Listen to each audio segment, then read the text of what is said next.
চৰাইদেউ আদালতৰ হত্যাকাৰীৰ বিৰুদ্ধে ৰায়দান 14 বছৰ পূৰ্বে সংঘটিত ঘটনাৰ অভিযুক্তক যাৱজ্জীৱন কাৰাদণ্ড অভিযুক্ত পৰশুৰাম কৰ্মকাৰৰ বিৰুদ্ধে এই ৰায় ঘনকান্ত কৰ্মকাৰ নামৰ এজনক হত্যা কৰিছিল পৰশুৰাম কৰ্মকাৰে 2011 চনৰ 30 ছেপ্টেম্বৰত সংঘটিত হৈছিল এই ঘটনাটো আপোনাৰ ঘটনাৰ একিউজডৰ নামটো হৈছে পৰশুৰাম কৰ্মকাৰ আৰু আপোনাৰ ঘটনাটো হৈছিল 30/9/2011 তাৰিখে আৰু মথুৰাপুৰ পিএছ কেছ নাম্বাৰ 77/2011 আৰু সেশন কেছ নাম্বাৰ 170/17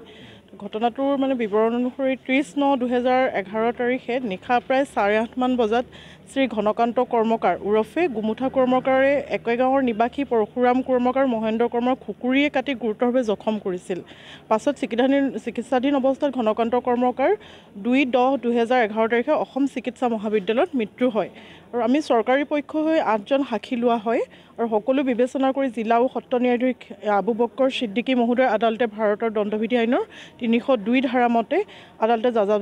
যাৱজ্জীৱন কাৰাদণ্ড